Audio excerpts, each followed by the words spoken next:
것처럼 부동산 보유세 개편에 대한 최종 공고안이 발표가 됐죠. 종부세율과 공정시장가액 비율을 함께 올리는 안이 확정되면서 다주택자들의 세부담이 한층 늘어날 전망인데요. 관련해서 조진희 연정부동산연구소 대표 모시고 얘기 나눠보도록 하겠습니다. 대표님 어서 오세요. 네, 안녕하세요. 네, 지난달 22일이었습니다. 재정특위가 보유세 개편안 후보로 이제 4가지를 꼽아서 내놓았는데 이제 그중에서 이제 종부세율과 공정시장가액 비율을 함께 올리는 그러니까 세 번째 안이었습니다. 그게 확정이 됐는데 구체적인 내용을 한번 다시 한번 짚어볼까요? 네, 말씀하셨던 것처럼 이제 세 번째 안 우리가 가장 영향이 클 거라고 했던 네. 안이 이번에 통과가 됐다라고 보시면 될 것 같은데요.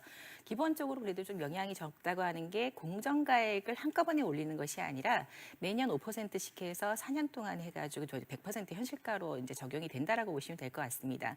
그리고 이제 세율에 있어서 저희가 이건 좀 그 국회 통과도 있고 여러 가지 문제가 있을 텐데 가능하겠느냐인데 종부세율을 올리는 방향으로 선정이 됐습니다. 그래서 0. 구간별로 다르긴 하지만 0.05에서 거의 이제 0.5%까지 구간이 상승하게 되어 있습니다. 가령 예를 들어서 보통 저희가 종부세를 산정하는 기준이 6억 이하는 이번에 이제 제외가 됐다고 보시면 되고 6억에서 12억 구간에서 0.05 정도 오르니까 0.8에서 그다음에 94억 이상 초과가 되는 부분 같은 경우는 0.5%까지 오르니까 기존의 2%포인트에서 2.5%포인트까지 오릅니다. 그렇게 되면 실질적으로 그 가격이 가장 많이 오른다고 보시면 되고 구간별로는 10억에서 50억 사이의 주택이 가장 많은 율을 갖고 있기 때문에 상승폭은 좀 더 기대가 된다고 볼 수가 있지만 4년에 걸쳐서 오르다 보니까 실제적인 가격 대비 오르는 거에 대비해서는 부담이 좀 더 적지 않겠느냐 이렇게 반응을 보시면 될 것 같습니다. 그렇군요. 네. 그렇다면은 다주택자 입장에서도 좀 마음의 준비를 할 시간이 있다는 말씀인가요? 예, 한꺼번에 나오진 않았으니까 아무래도 네. 이제 4년 안에 좀 더 정리할 수 있는 기간이 좀 더 생겨날 거라고 보시면 될 것 같고요. 네. 특히 이제 아무래도 1주택보다는 다주택자가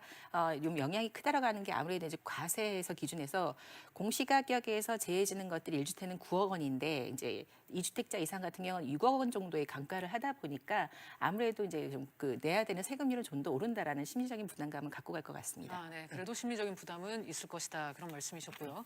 하지만 이제 당초 예상됐던 다주택자에 대한 과세 방안은 구체적으로 명시되지는 않았습니다. 단지 이제 다주택자의 세부담 강화 방안을 검토해야 한다. 이런 의견만 달린 셈인데 이건 어떻게 봐야 할까요?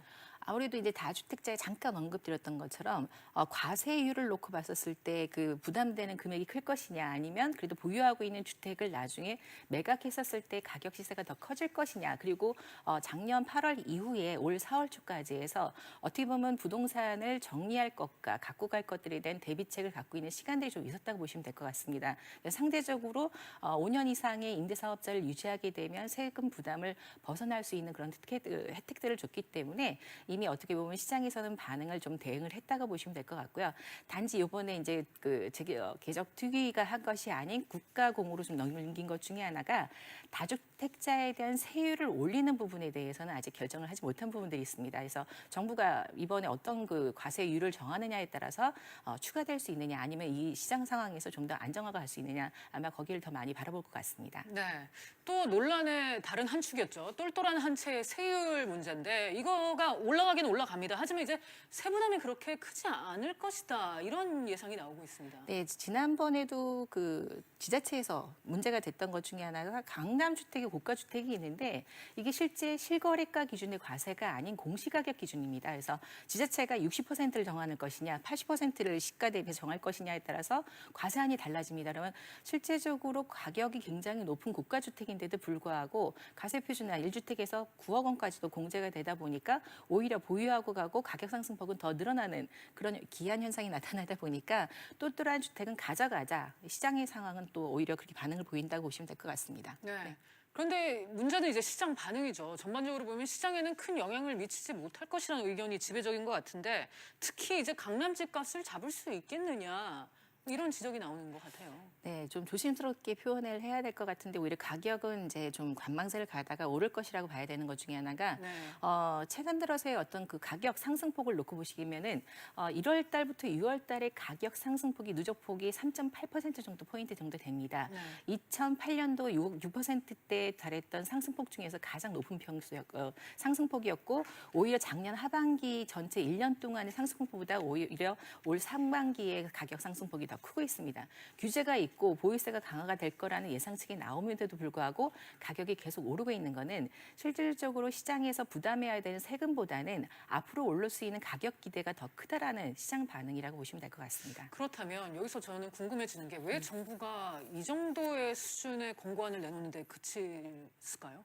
예, 다른 여러 가지 안들이 나온 것들이 있습니다. 가령 예를 들어서 이번에 이제 발표를 하면서도 이번에 잡혀지지 않으면 추가적으로 분양 원가를 공개한다거나 분양가 상한제를 더 민간에도 더 강요를 한다거나 그런 대책들이 있는데 오히려 이 대책들이 시장에서는 가격을 더 올릴 수밖에 없는 상황들입니다. 단적인 예로 지금 신규 분양 시장을 놓고 본다면 강동 고덕자리 같은 경우도 25대 1, 그다음에 영등포 같은 경우도 26대 1, 뭐 일부 지역 같은 경우 신정동 같은 경우 30대 1이 넘었습니다. 대구 같은 경우는 평균 37%대까지 지금 높은 1순위 경쟁률을 보이고 있는데요. 그렇게 네. 되는 이유 중에 하나가 규제함으로 인해서 뭐 재건축 초과이익 환수제나 이런 규제들이 있기 때문에 오히려 신규 주택 공급은 어려워질 것이고 그러면 신규 가격은 이미 분양가 상한제라는 걸 적용시켰기 때문에 주변 시세에 비해서 이미 가격을 많이- 더 하고 갔습니다. 네. 그러다 보니까 지금부터라도 더 해야 되겠다. 이번에 뭐 뉴스 나온 거 일부 중에 보시면은 네. 위장 이혼이나 위장 전입이다, 뭐 통장 사고 하는 것들이 예전에 이 말도 안 되는 그런 현상들이 지금 다시 나타나고 있는 것 중에 하나가 시중 유동 자금이 갈 데가 없습니다. 말 그대로 은행에서 정기예금 넣어봤자 1%대인데 지금 대출금리 오른다고 하지만 실제적으로 이 분양 시장에서 나오는 기대의 수익, 이미 눈에 띄는 현실 시가 기준에서의 수익은 워낙에 크기 때문에 여기에라도 늦게라도 지금 탑승을 하자라는 시장 분위기가 더 강하다 보니까 잡혀지기가 어려운 부분도 있습니다. 그렇군요. 그러니까 네. 분양 시장으로의 풍선 효과가 우려됐다. 뭐 그렇게 좀 정리를 할 수 네, 있을까요? 그렇습니다. 예. 하지만 그럼에도 불구하고 매수와 매도, 그러니까 좀 팔기도 사기도 어려운 시장이라는 거, 좀 그게 지속될 거라는 거에는 좀 변함은 없는 것 같습니다. 이 부분은 동의하십니까? 네, 작년 말부터 아주 두드러지게 매수 거래가 없다, 매도 거래가 없다, 시장 상황이 이렇습니다. 네. 근데 좀 더 면밀하게 주도해서 보신다면은 작년 하반기에 실거래가 신고 오히려 강남이나 서울 도심의 가격들이 실거래 신고가 좀 낮게 형성이 됐습니다. 그게 왜 그러냐면 실제 가격이 떨어진 것이 아니라 오히려 주택수를 낮추는 실제적인 부자들의 증여나 상속으로 이어지는 형태로 해서 주택수를 낮추는 시장으로 가다 보니까 일반 거래 시장에 매물이 나오지 않은 현상들이 유지가 됐고요.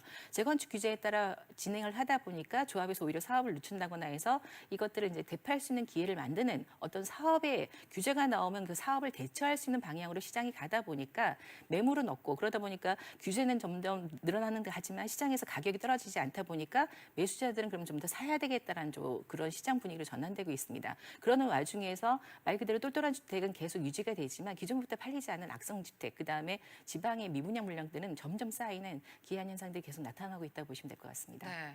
그러니까 당장 충격이 클 거라고 지금 예상되지는 않지만 그래도 보유세가 인상은 됐습니다. 그런데 이 보유세 인상이 집값 잡기에 실패를 정말 하게 되면 그렇게 될 경우에 예상되는 부작용은 어떤 게 있을까요?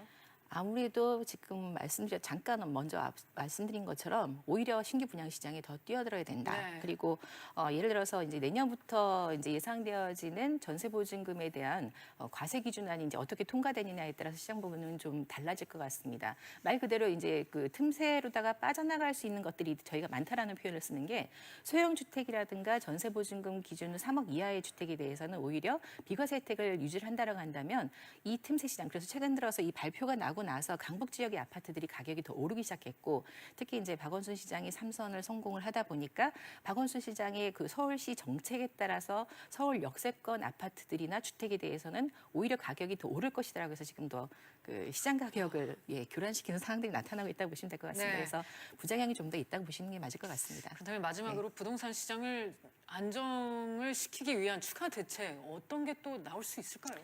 일단은 정부가 그 내세웠던 정책 중에 저는 좀 개인적으로는 반대하고 싶은 게 분양가를 시장가 자율로 좀 더 만들어 주셨으면 좋겠다라고 네. 하는 게 오히려 분양가를 억제함으로 인해서 그 주변 시세보다 너무 많은 기대 차익에 의해서 사람들이 더 몰리고 또 오히려 후분양제라는 것들을 이제 민간에다 유도하다 보니까 오히려 임대 후 분양이라는 형태로 해서 분양 가격을 마음대로 조정하는 그런 사업 형태들이 나타나고 있습니다. 그래서 시장 자율 경제에 어느 정도 맡겨놓는 것이 맞지 않을까.